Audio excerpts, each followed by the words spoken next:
So in 1995, I went again to Korea, see the same fella, see the same company. We got our network ready, they got their network ready, and we were wondering who's going to use broadband, right? Malaysia was wondering. Malaysia, I think I only had that one client. The first client I had was HBO, based in Singapore, and they had to transport huge bandwidth to TV3, to Pentas lah in Bandar Utama. So that was our first customer. So first broadband. In 1995, I went to Korea. KMT has got Samsung, Lucky Gold Star, God knows what. Everybody doing it. But the most important thing was the conversation I had was they wanted to use all the appliances. Appliances mean mobile phones. That time there were no real mobile phones yet. Cars, Hyundai. They want to use that and use the telephone company, telecoms network to leverage that to sell Korea and the music, food, fashion, sports. I mean, you look at, they pick a couple of good sports, right? They pick golf, for example. You know, the LPGA golf is almost all Korean generally, kan? But what happens is that effectively what Koreans have done is that they've exported cultural hegemony. So that and he becomes an economic contributor to them. Yes.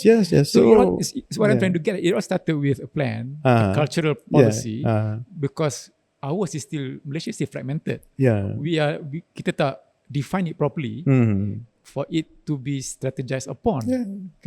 So Korea now in the fine arts, you know, the Gwangju Biennale and whatnot, out of resistance, they resist the chaebol and whatnot, and they created a biennale out of it. Now is the most famous, one of the big biennales or leading biennales in Asia, which is fantastic. Before that, nobody hear about Korea art, you know.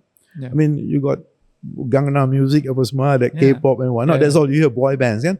But now is fine arts is treated very seriously. So, and if you are an artist in Asia or Southeast Asia, you want to be able to participate in the Gwangju Biennale because it gives you some currency lah of your practice, kan? Do we need to do that? Do we need to put our act together? Well, what we need is we have to look at art and literature as in Malay, I would say gerakan kebudayaan. You look at that. So if you look from that point of view, then you find that arts and literature is very important.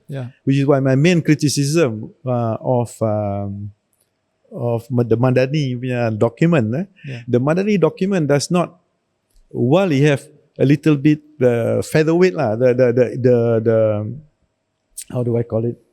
The emphasis and the attention to culture, to kebudayaan and whatnot, you know, it is very featherweight, very light, super light.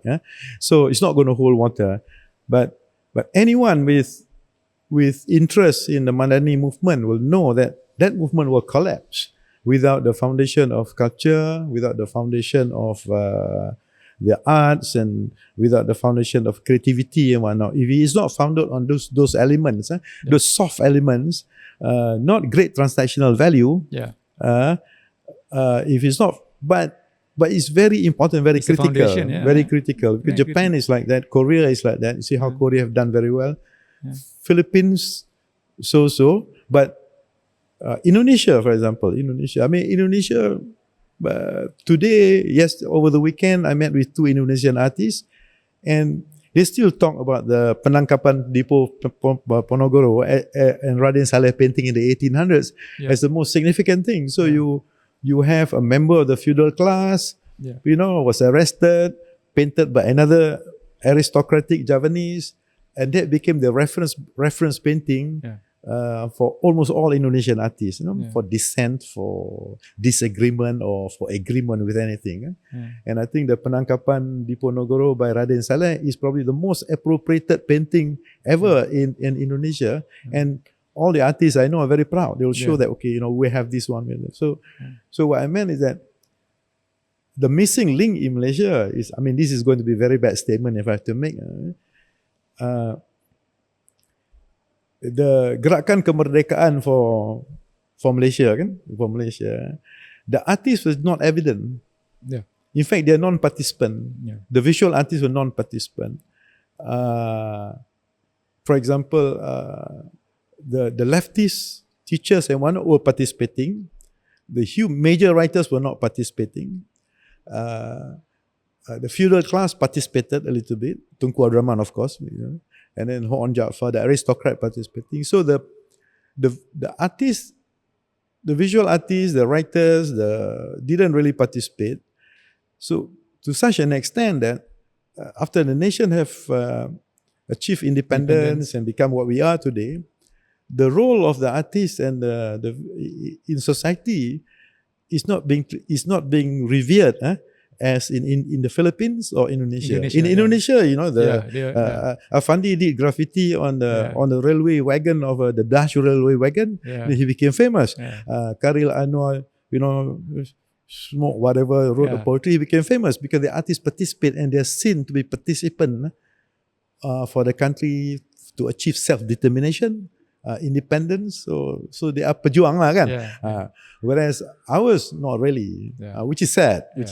I mean, but that doesn't mean that it cannot be cannot be adjusted or cannot be revived, cannot be reaffirmed their position. Surely it can. But however, art as a gerakan kebudayaan or for the national interest and for the national identity is a political thing. So if the political leadership is not interested, if the will is not there, nothing is there. So it's quite difficult but it's not impossible. But having I mean, all said aside, the creative economy in this new technology age, the age of technology, the age of mechanical reproduction, which is really the age of mechanical reproduction, which was forecasted in the 20s by people like Walter Benjamin and now it become real. But the machine can only do certain things. The machine cannot do everything. They can aggregate content, but the context. So the imagination, the creative development, the content production or the conceptual content can only emerge from a creative mind. So if the school from primary school does not teach, does not inculcate the ability for people to imagine, to create, to be creative, I'm sorry, we're not going to go anywhere. You're going to be very sterile. And if you look at the theory of childhood theory, early childhood theory, the formation of a person is actually from the age of 3 to the age of 6. So you got basically a 4-year period only to actually make somebody. Beyond that, once you go to primary school, they're on their own basically. They just develop naturally from peers and whatnot. So that childhood education is very, very clear. So, I mean, if you think like that, the Ministry of Tourism and Culture of Malaysia will have a huge budget to even look after kids as young as 3. So that's the challenge. What about the ecosystem, the arts ecosystem that we have? Any opinion on that, where we are? Because recently kita ada art auction, art galleries, and things like that. But no, the ecosystem is always there. The supply side is the artist, the self-taught artist, the street artist, and then the formally educated artists. Certainly now there are more formal education because there's so many more art schools. I mean, the ITM almost have an art college everywhere, in every state almost. And then there's private art colleges and whatnot. So on the supply side, on the production, or I wouldn't say production, is a very bad thing to say, but it's producing this talent, nurturing this talent through a formal way, it's a lot more, which is natural course of event because the country has developed. And then there is the intermediary side. The intermediary side is the galleries and whatnot, the intermediary like investment advisors, they're there. The literature writing part, people to write specific for art will come from the art schools. But I think unfortunately it's not heavy duty now. Not very well taught. There's hardly any art writers who can really write about art. But having said that, writing is a poorly paid profession. So who wants to be a writer? Who wants to be an art writer? Maybe 200 people will read what you have written. And then there is the other enablers of market pricing or to determine the price discovery, which is to me is just the auction market. The auctioneers and whatnot, they do a little bit. They function more to me as actually a price discovery mechanism. They provide that thing. And then there's the collectors. But in today's market on fine arts, it's not more than 200 million ringgit a year. Yeah. I think at best, I think even 200 million ringgit annual turnover or annual transactional value of artworks in Malaysia is very, very optimistic. I don't think so even get that far. You know? Yeah. I mean, how many auction houses we got? Maybe 3 or 4 auction houses. Yeah. If all of them, every auction they generate 2 million, 3 million turnover.